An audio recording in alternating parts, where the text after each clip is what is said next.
Give it up, give it up. Man, I'm glad I wore this suit. I know you're gonna look this good, Reverend. Reverend Sharpton, I can't tell you how much of an honor it is for me to sit here with you. For more than 5 decades, you've been a voice at the center of America's conscience, whether as a young preacher, marching on the front lines of civil rights, or founding the National Action Network. You've always held our leaders accountable, from local city halls to the White House.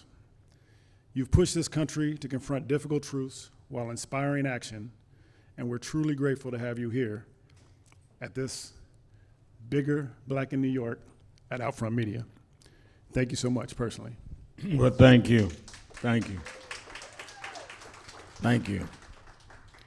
Now, I mean, you've seen some things.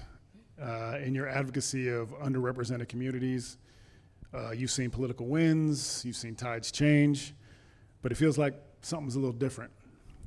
How do you see today's climate where populism, polarization, and new media are all colliding?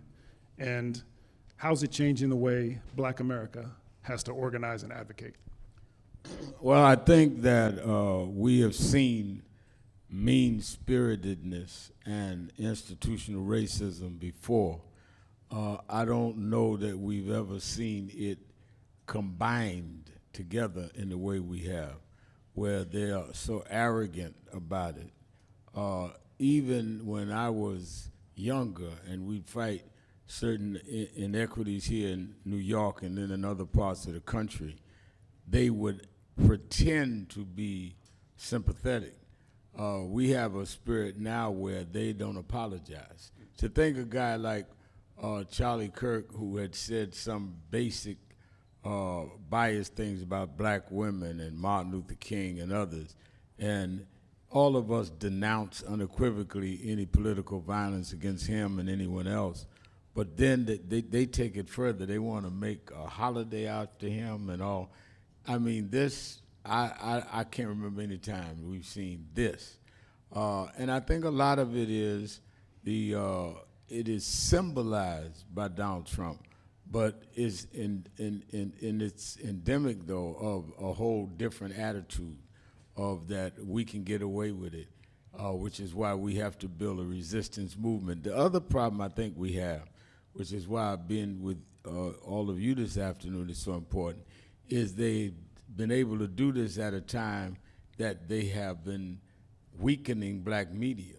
So we always had a way of fighting back and communicating back, and we have not, in my judgment, supported Black media to the degree that we would have the vehicles to fight back.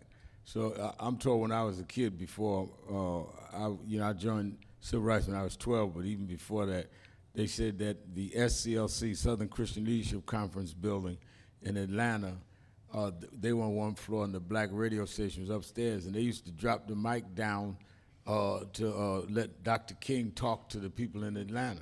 I mean, we've always had to use Black media. And now we've seen with advertisers backing up, consolidation and wipeout, we don't have a real consolidated voice to mobilize our people, and that's frightening. Right. That's right. I mean, you often talk about the importance of collective leadership. So, it feels like today we're in an era of personal brands. We have folks that are kind of building their brands on individual platforms, social media, and it feels like they're louder than some of the institutions and organizations. So how do we balance the individual influence that many of these folks have with the need for a unified action and collective leadership? I think that we've got to hold them accountable like we do institutional organizations.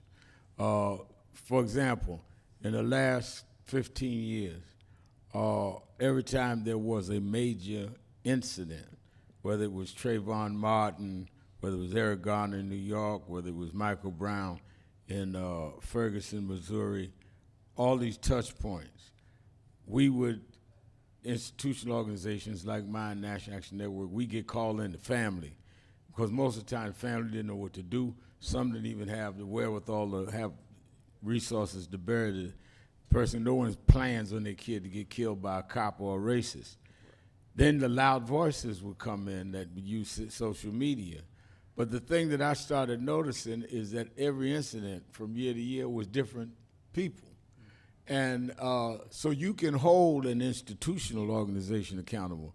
You can't hold somebody that just blows up on social media and then disappears. That's right. And I ran into somebody at the airport about a year ago, and I said, man, what happened to you? You were going, was it freedom or death? Did you die? Because I haven't heard from you since. Right. So I think that we've got to develop a way to hold them as accountable as we do the institutions. I don't have a problem with social media activists, but be accountable. Right. But don't be where you're not reachable. One of the things that I've tried to do is make sure that as we build National Action Network, we remain accountable. I started National Action Network 34 years ago. Every Saturday, we have rallies in Harlem at our headquarters, open to the public, live on Black radio.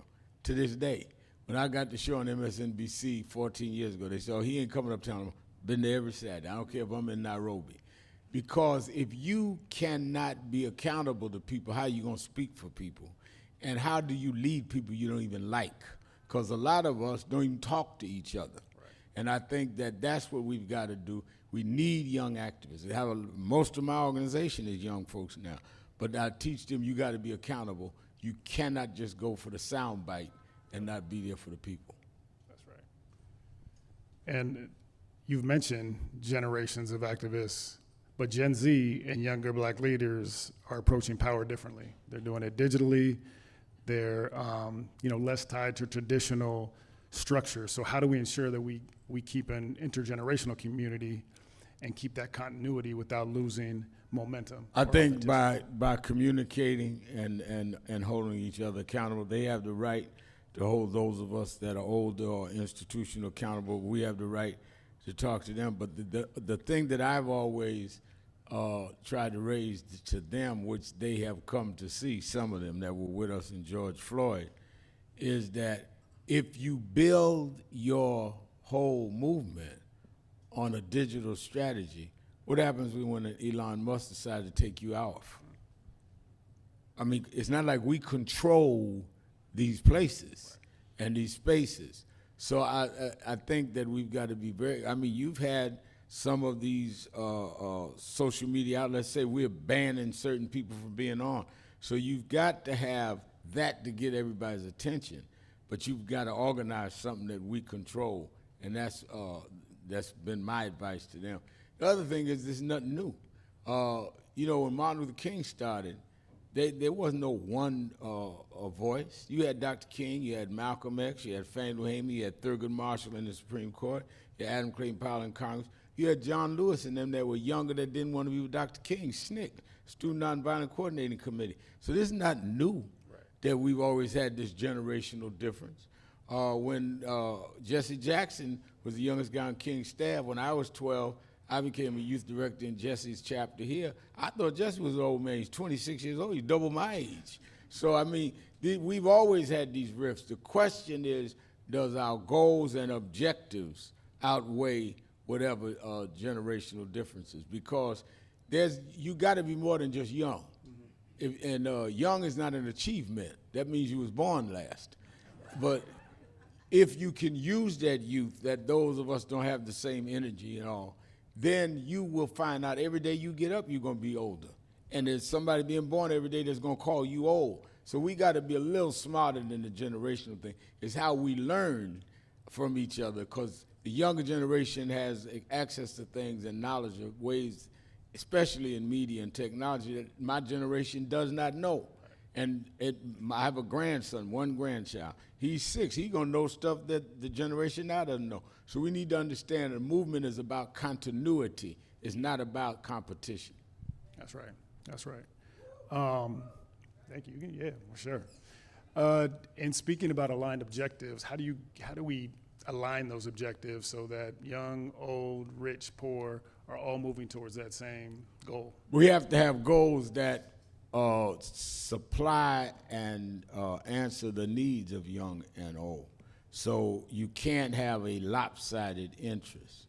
And I think that sometimes we are too interested in getting some people in high positions and not dealing with people on the ground. That's why I have rallies in Harlem, are dealing with. The people that come to our rallies, some want to be vice president of Fortune 500 company, but most of them are saying they're going to cut my Medicaid. And how are we going to deal with that? Or that there's high crime in the community, but the police are abusive. We the only ones in the country have to worry about the cops and the robbers. Right. And how do we deal with that? So I think that we've got to have a broad enough agenda. The key to organizing is self-interest. People organize around their own interests, trying to get to tomorrow. And if you can deal with representing tangible ways to deal with that, then we can organize. Other than that, we're all just theorizing and talking to each other. Yep. That's real. But how do we address systemic barriers to wealth, education, and opportunity? How do we, get to the other side? Because I feel like that's where the real issues are, outside of the policies and the elections. I think some of it is policy, but I think a lot of it is that we're going to have to do what we used to do, and that is consumer mobilization. We just had about 3 weeks ago a march on Wall Street, and to start our whole effort that we're going after some of these corporations that want to end DEI, and they're using that to just stop black contracts. You can't get the black wealth if you can't do business, and you can't get distribution. And some of these CEOs tell me, well, we don't have to call it DEI, we call it what. I said, you can call. First of all, we didn't invent DEI; they did. They used DEI after George Floyd. So they create something that they eliminate, like we brought that to them. We didn't ask for DEI, we asked for equality and fair opportunity, and we could deliver. So for example, if I'm meeting with the CEO of a corporation and I say, well, how do you explain that you don't have any blacks investing in your pension funds or investing in your finances, and I can bring you blacks that can deliver better return? What is that? Well, we've worked with these guys for years. Yeah, because you've never let blacks in the door. Where it even gets uglier to me is you go to these unions that have huge pension funds. I went to a black union right here in New York. 82% of their members, black and Latino, which means 82% of their pension funds come from blacks and Latinos. Mm-hmm. The pension board, all white. And the whites on the board give their friends pension money to invest. Pension money goes to developers. Developers goes and gentrify our community. So grandma's really paying to be gentrified out of her own community. We got to stop that. And we've got to confront that. And I said to the union president, how do you allow this? Why aren't there any of us on the board? Why do we do this? He said, I don't know. I said, well, till you figure it out, I'm going to support your opposition to get you out. We ask the wrong questions when people are running. Like Zoran is running now and Cuomo. Where's the budget going? Where's the pension funds going? Where's the investments going so we can create wealth? Right. So don't just tell me that you're going to, be nice and all of that. I want affordability and wealth. It's not either or. Whites don't have to make that choice. Right. Why are we boxed into, we'll just take care of y'all at the bottom and not deal with having the stairway to the top? That's real. That's interesting. Follow the money. You always follow the money. If you were to lay out a blueprint for the next 10 years of black advocacy, politically, economically, culturally, what are the non-negotiables we must prioritize to secure a future of real equality? What's non-negotiable is the flow of money, flow of resources. And I think that our elected power and our advocacy must always have attached to it some economic empowerment for our community. If there's one thing that we should have learned the last 2 or 3 years, is that's how the right wing operated. And they do not get into these differences that we allow ourselves to get into. Stephen Miller, who's one of the most known architects of what's going on in Washington now in the White House, 38, 39 years old. They elected a 79-year-old man president. They're not over there arguing about generation. because they said that Trump got the face, he got the celebrity, we put him in and our agenda gets through. And that's where we must have an economic empowering agenda. And if it's old or young people out front, doesn't matter, the agenda must be over the person. We're personality driven. So let us have personalities that can help move the agenda forward. And I think that we've got to do that, backing that up with votes, backing it up with consumer dollars. But the goal has got to be economic independence. We are still nominally dependent on others for our income as a community, and we need to break that up. For sure. Just a little off topic here. I heard you used to be a manager for James Brown, a tour manager, I believe. And I just wanted to understand how that experience shaped how you organize your leadership, or how you approach activism. Well, what happened, I never was officially a tour manager, though sometime I would have to do that. In 1973, I was 18, going on 19 years old. I had a youth group here in New York called National Youth Movement. And a young man came and joined named Teddy. And Teddy had come from Georgia. He came to New York wanting to go to Columbia University, joined my youth group. And about 6 months later, I got a call from Hank Spann, who used to be the biggest disc jockey in New York at that time. This is AM. You remember Hank Spann? You're giving up your age, but that's all right. and you and I probably the only ones in here remember Hank Spann. And Hank Spann called me, and he said, Reverend, and I'm already a teenage preacher. I've been preaching since I was a kid. And I said, yeah, how you doing, Mr. Spann? Hank Spann. He said, you had a guy join your youth group named Teddy? I said, yeah. He said, well, his father wants to come to New York and do a memorial for him. I said, oh, really? Okay. He says, so do you think you can help do something? We'll pump it on radio and get people to buy tickets. I said, buy tickets? He said, yeah. He said, you don't know who his father is? I said, no. He said, his father's James Brown. Wow. So he introduced me to James Brown. James Brown wanted to do a show in honor of his son.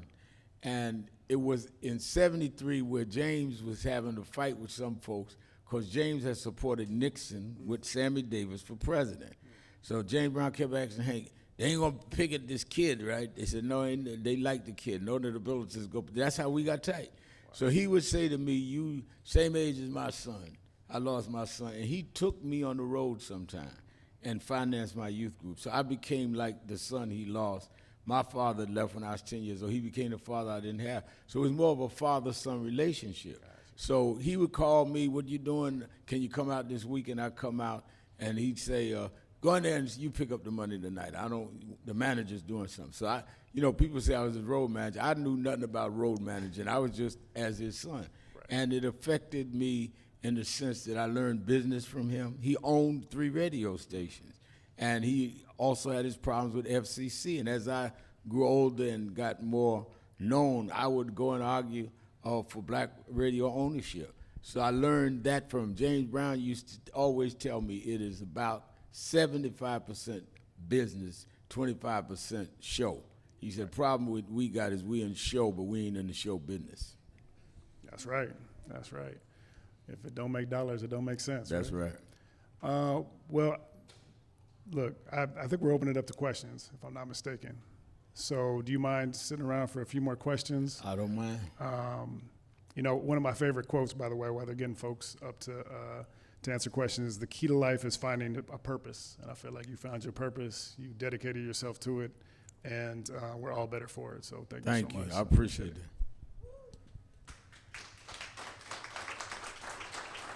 Anybody have any questions for Reverend Al? Hi, how are you? It's a pleasure. I'm good. Pleasure to meet you. I feel like there's so much craziness going on right now, and I'm sure that history repeats itself, and it's felt crazy like this in the past. I'm sure you've been through things like this, but like when you hear labels like left and right, like the left party, the right party, like do you feel like those definitions have changed a lot, and like there's become sort of these extremist viewpoints like attacking one side or the other. And is there a movement to find some sort of center ground where people are less divisive these days? Like, what are your thoughts on the definition? No, of I think the definitions have been weaponized in a way that everybody is fooled into choosing sides rather than standing up for what they believe. Because, like people say, oh, they're doing stuff that's woke. Well, what does that mean? What does woke mean? Is woke the opposite of sleep? So how do I know who somebody's sleep and who somebody woke? So I think that we've got to re-own and grasp the power of definition and not let them define for us what we are, what we believe. Because there may be some things that we are very so-called progressive in one area and don't agree in another area. And that's all right. And I think that rather than them having the ability to separate us, self-definition is extremely important. Yeah, yeah. And the other thing, you were talking about Mamdani and like the upcoming election, and can you state a little something about like sort of this generational differences and how it affects politics today, and like how you see that future forward affecting things? I think it's pretty major. I think it's very major. I think, Mamdani has come to our headquarters several times, and we talk often. He's 33 years old. There's a new generation coming. But I don't think that it's because of his generation. It's because he's talking to people in his generation and older. It does not take a master's degree in political science to talk about we can't afford the rent and the mortgage no more. He ran on affordability. And I think that one of the reasons that people were not successful in the primary is they were trying to connect him to Karl Marx or socialism. People were saying, if he talk about my rent, I don't care where he went to school. And I think that is the challenge that I tell activists in National Action Network all the time, is you got to address the issues in your generation. I was talking to some people from South Africa. You cannot have we need electoral process in South Africa anymore. Y'all won that. Some of the things that we fought, we've won. You've got to fight what's going on today. Otherwise, you become irrelevant. And you can learn from the seasoned people, the tactics that may have been used. But then you have to remember, if you don't have the proper use of the tactics and measuring where it's going, it's not going to work. For example, Martin Luther King, Civil Rights Act of 64, 65 was the Voting Rights Act, 68 for open housing, all of which we give credit to the King movement. You realize they never had a cell phone? They never had Facebook, Instagram, TikTok. So how do people on a rotary phone turn the whole country upside down and pass laws? And we've got all this social media, and we can't get affordable health care and maintain it. So I think that we don't measure achievements, we measure noise. Who's the loudest? And I think that we've got to say, wait a minute, I don't care how loud you are, what we getting done here. That's so true, yeah. That's a mic drop right there. We don't measure achievements, we measure noise. That's real.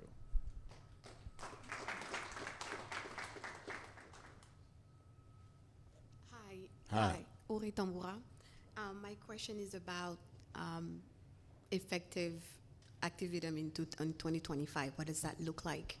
Since the Montgomery boycott, the Target boycott was the first one that was actually effective. No, that's not true. Okay. You had a lot of boycotts in the 60s, 70s. The whole thing Jesse Jackson did. The whole thing that was done here in New York with Breadbasket. And we are hoping, and I've been out front supporting the Target boycott, but a boycott is determined by what we win. We haven't seen whether we won anything yet. Mm-hmm. I mean, we've heard the company enough that they haven't come back on their initiative yet, but They what? they haven't come back on some of their initiative yet, but the company has been heard enough by Yeah, the but action is that the have been. objective, again, and I've said this to the sisters and brothers that started the boycott in Minnesota, is the objective to hurt them or help us? Help us. Until we can say we got the Montgomery boycott changed the segregation laws. The boycotts in the 70s and 80s, Jesse did put blacks on the board of these Fortune 500 companies, made them do business with black advertising. Stuff we did with Madison Avenue Initiative and National Action Network, increased budgets for black media. The question is not how much we hurt them. If we're 20 years since I did Madison Avenue Initiative, right? Would you feel good if I said, you know, we hurt Pepsi, or that we made them triple the advertising budget for black businesses? The latter. Nobody cares if somebody got hurt. If the results are there, that's why I'm saying we need to stay on these boycotts until we get results. If all we concerned about is the noise and how many likes we get on Facebook, then we're not going to succeed. It becomes entertainment to them. Yeah. Thank you. Thank you. Thanks.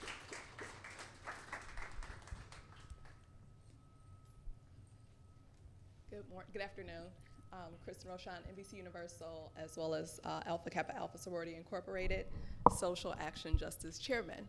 So, Reverend Sharpton, I have a question for you. We already have the playbook from Project 2025, and there was a lot of conversation about that prior to this administration getting into the House. What, in your opinion, are some of the things that we as the community need to be focused on as far as combating that? Because right now, it's really aimed at dismantling our communities. I think good question. I think we've got to aim ourselves on how they're replacing, and is in Project 2025, the laws, the actual laws that govern the country. If they get away with redistricting, we will end up with not being able to ever have a majority of the Congress again. If Hakeem Jeffries becomes the speaker, he decides the calendar, what bills go up, what bills don't, chairmans. We must not let them change the laws. What they're doing right now is changing laws and districting and saying that they want to take race as a factor out of the Voting Rights Act. So I think we need to deal with the legal premises that they're trying to change and the economic relationships.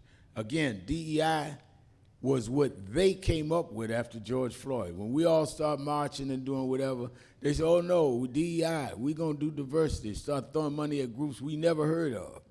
And then Trump comes in, we ain't doing DEI. Well, we didn't ask you to do DEI. We actually do fairness and justice based on our consumer dollars.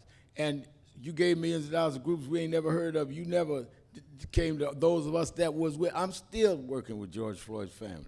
So I think we've got to deal with the laws and the basic corporate accountability. We must hold those corporations accountable.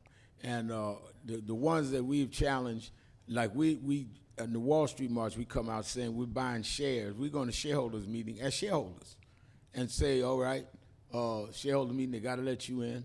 I got 10 shares. I'm Al Sharpton. Why are we not contracting with black contractors? And here's the rate, or the rate of how we get more money from company A than company B. Disrupt their shareholders meeting. We need to be on every front challenging this, because that's what they did. That's what Project 2025 did. And everybody thought it was a conspiracy book until Trump got in and started implementing. Thank you.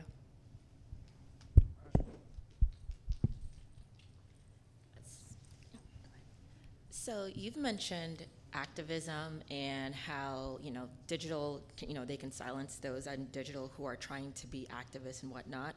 I'm from Florida. I'm from Palm Beach, Florida, where they're trying to currently push open carry. So when I think about everybody being more, activists and whatnot, and we look at things becoming more dangerous, similar to what happened recently, how do we prevent and protect those people who are trying to bring those people together?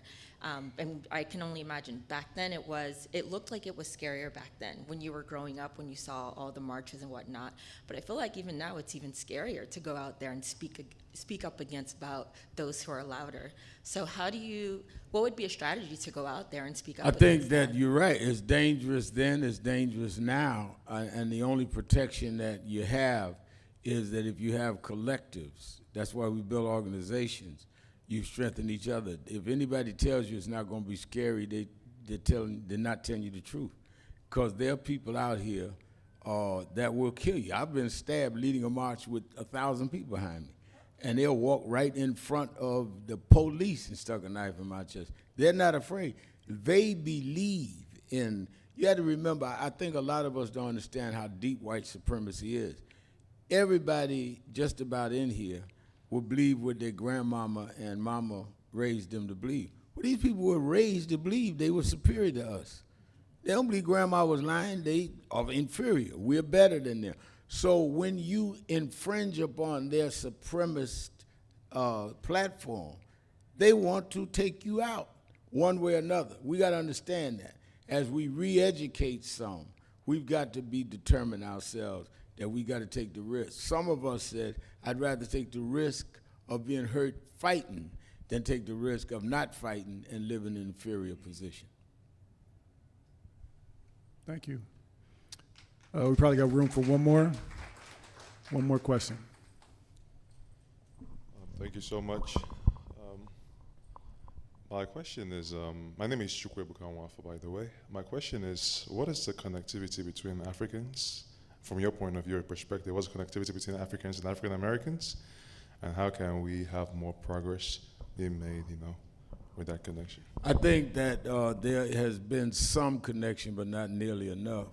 And I think that one of the things missing in the times I visited Africa is there's not enough of our political numbers, political muscle here, that forces trade and aid with Africa.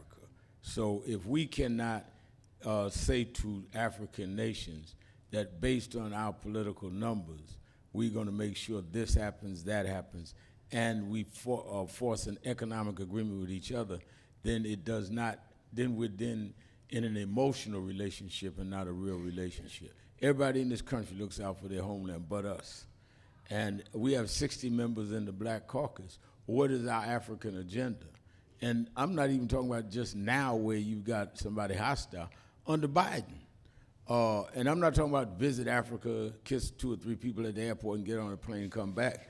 I'm talking about a real business relationship. Thank you. Thank you. All right, well, on behalf of Outfront, Black Ad, The Bigger Picture, thank you so much. Thank you. Great. Thank you very much.